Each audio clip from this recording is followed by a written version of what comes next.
Titus, the letter of Apostle Paul to Titus, in the King James Version Bible, chapter 1.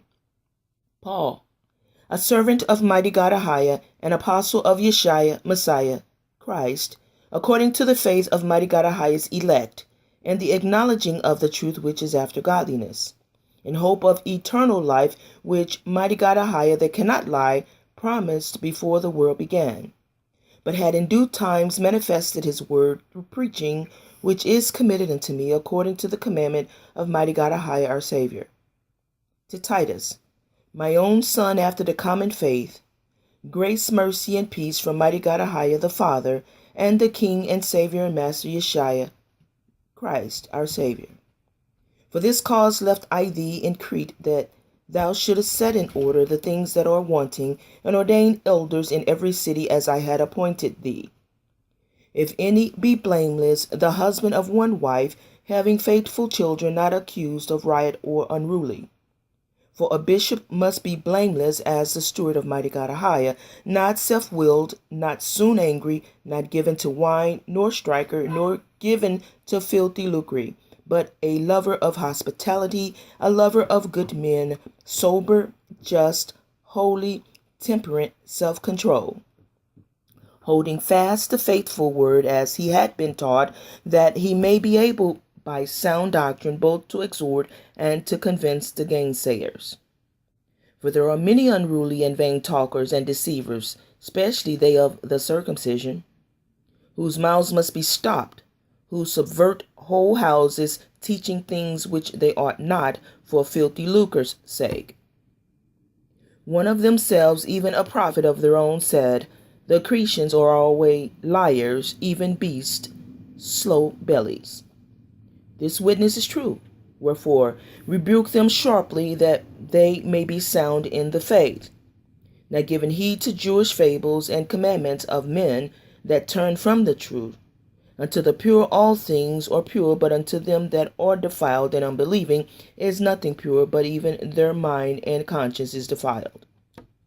They profess that they know Mighty God AHAYAH, but in works they deny him, being abominable and disobedient, and unto every good work reprobate. Chapter 2. But speak thou the things which become sound doctrine, that the aged men be sober, grave, temperate, self-control, sound in faith, in charity, which is love, in patience. The aged women likewise, that they be in behavior as becometh holiness, not false accusers, not given to much wine, teachers of good things, that they may teach the young women to be sober, to love their husbands, to love their children, to be discreet, chaste, keepers of at home, good, obedient to their own husbands, that the word of Mighty God AHAYAH be not blasphemed. Young men likewise exhort to be sober-minded, in all things showing thyself a pattern of good works, in doctrine showing uncorruptness, gravity, and sincerity. Sound speech that cannot be condemned, that he that is of the contrary part may be ashamed, having no evil thing to say of you. Excuse my puppies.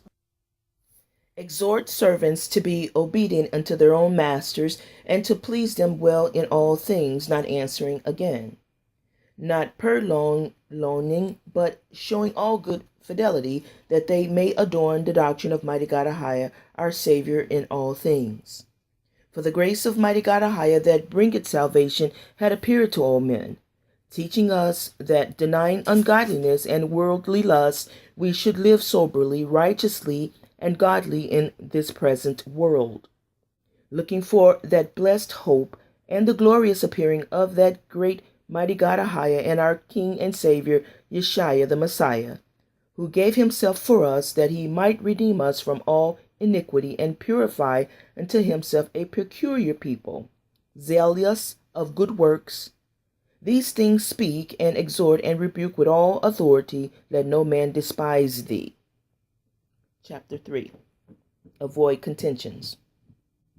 Put them in mind to be subject to principalities and powers, to obey magistrates, to be ready to every good work, To speak evil of no man, to be no brawler, but gentle, showing all meekness, which is kindness, unto all men. For we ourselves also were sometimes foolish, disobedient, deceived, serving diverse lusts and pleasures, living in malice and envy, hateful and hating one another. But after that, the kindness and love of Mighty God AHAYAH, our Savior, toward man appeared, not by works of righteousness which we have done, but according to his mercy he saved us by the washing of our regeneration and renewing of the Holy Ghost, the Holy Spirit, which he shed on us abundantly through Yeshua our Messiah, Christ our Savior, that being justified by his grace we should be made heirs according to the hope of eternal life. This is a faithful saying, and these things I will that thou affirm constantly, that they which have believed in Mighty God AHAYAH might be careful to maintain good works. These things are good and profitable unto men. But avoid foolish questions and genealogies and contentions and strivings about the law, for they are unprofitable and vain. A man that is an heretic after the first and second admonition reject, knowing that he that is such is subverted, and sinneth, being condemned of himself. When I shall send Aritmas unto thee of Tychicus, be diligent to come unto me to Nicopolis, for I have determined there to enter. Bring Zenas the lawyer and Apollos on their journey diligently, that nothing be wanting unto them. And let ours also learn to maintain good works for necessary uses, that they be not unfruitful. All that are with me salute thee. Greet them that love us in the faith. Grace be with you all. Amen.